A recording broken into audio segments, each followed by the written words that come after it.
উসমান রাদিয়াল্লাহু আনহুর মতো ধনী হতে কোনো সমস্যা আছে? কোনো আপত্তি আছে? একটা আমল তার জীবনী থেকে পাওয়া যায়, এটা পড়ে আমার কাছে এত নিজেকে এত ছোট মনে হচ্ছে, এই কাজ যদি এই আমলটা আমি করতে পারতাম। বলে দিব? চেষ্টা করছি যে করার, আপনারাও করার চেষ্টা করেন। উসমান রাদিয়াল্লাহু আনহু ধনী ছিলেন কিনা? নবীর কাছে গিয়ে বলছেন যে আমার ধন সম্পদ খুব বেশি বাড়ছে, ইয়া রাসূলুল্লাহ আপনি সম্পদ একটু কমানোর দোয়া করেন তো আমার জন্য। চিন্তা করা যায় মানুষ এমন দোয়া কেউ করবে এই যুগে? আচ্ছা, নবী সাল্লাল্লাহু আলাইহি ওয়াসাল্লাম বললেন তুমি উটের পিঠে, গাধার পিঠে খাওয়া দাওয়া করো, ঠিক আছে, খাওয়া দাওয়া করো। তো তিনি খাওয়া দাওয়া করেন। এখন কয়দিন বলতে কতদিন আল্লাহ ভালো জানেন, তিনি এসে বলছেন ইয়া রাসূলুল্লাহ আমার তো সম্পদ আরো আগের চেয়ে বাড়তেছে দেখে, আপনি কি দোয়া করলেন? সম্পদ আরো বাড়া শুরু করেছে।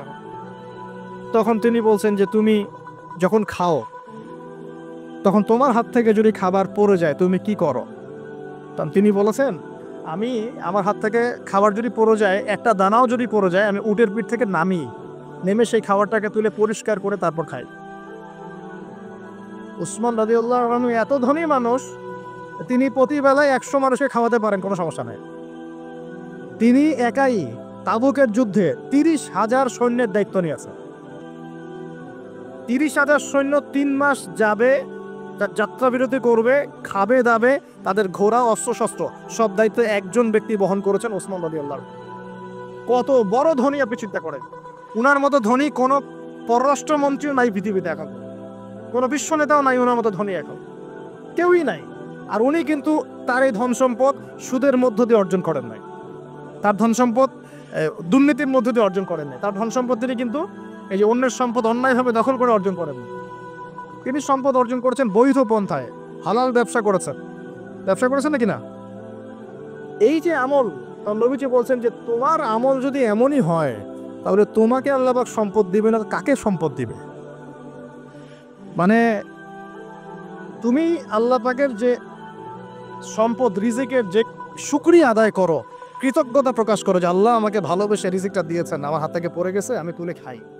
এই যে আল্লাহ পাকের নেয়ামতের প্রতি তোমার যে শ্রদ্ধা, যে সম্মান, এর এর এর শুকরিয়া স্বরূপে আল্লাহ পাক তোমাকে এরকম সচ্ছল বানায় দিচ্ছেন, আপনি কিছু করার নাই। তো উসমান রাদিয়াল্লাহু আনহুর মতো ধনী হতে কোনো সমস্যা আছে? তিনি কৃপণ ছিলেন না, তিনি আল্লাহ পাকের নেয়ামতের শুকরগুজার ছিলেন। ভুল ব্যাখ্যা নেবেন না, তিনি আল্লাহ পাকের নেয়ামতের শুকরগুজার ছিলেন। আমরা আল্লাহ পাকের নেয়ামতের শুকরিয়া আদায় করবো ইনশাআল্লাহ, এবং যা রিজিক আল্লাহ আমাদেরকে দিয়েছেন এতে সন্তুষ্ট থাকবো ইনশাআল্লাহ, এবং হালালভাবে চলার চেষ্টা করব। আল্লাহ পাক আমাদেরকে ধন দিলে সেই ধন সম্পদ যতটুকু আমার পরিবারের জন্য প্রয়োজন, বাড়তিগুলো আমরা আল্লাহর পথে দান সাদাকা করবো ইনশাআল্লাহ। আল্লাহ পাক আমাদের সবাইকে আল্লাহর রাস্তায় দান করার তৌফিক ইনায়াত করুন, আমিন। এখানে একটা রিকোয়েস্ট আছে আমার কাছে, মাদ্রাসার জন্য কিছু অনুদান আদায়ের ব্যাপারে আমাকে কথা বলতে অনুরোধ করা হয়েছে। যারা উপস্থিত আছেন আপনারা হালাল সম্পদ থেকে আল্লাহর ওয়াস্তে এই মাদ্রাসার উন্নয়নের জন্য দান করবেন, আমি রিকোয়েস্ট করছি। শেষ করার আগে আমি এই হাদিসটা ফিনিশিং দিয়ে শেষ করছি। 3টা গিফটের প্রথমটা দেওয়া হয়েছে 5 ওয়াক্ত নামাজ। এই উম্মতের যে কোনো ব্যক্তি যদি 5 ওয়াক্ত নামাজ পড়ে 50 ওয়াক্ত নামাজের নেকি পাবে।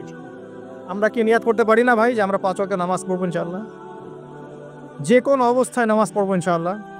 যদি দাঁড়াতে না পারেন কি করবেন? বসে পড়বেন। বসেও পড়তে পারছেন না কি করবেন? শুয়েও পড়তে পারছেন না কি করবেন? পারা যাবে তো ইনশাআল্লাহ। আর নামাজ কি ভাই আমাদের এই যে 3G 4G নামাজ পড়বো ভাই? হ্যাঁ, 3G 4G নামাজ পড়বো? এটা আবার কোন নামাজ যে নামাজে রুকু করলে সেজদা পাওয়া যায় না, সেজদা করলে ওঠার সময় পাওয়া যায়? এমন নামাজ হয় না সমাজে কিছু? এই নামাজগুলো আল্লাহর ওয়াস্তে বাদ দেন। আল্লাহর ওয়াস্তে রিকোয়েস্ট করছি যে 3G 4G নামাজ বন্ধ করেন।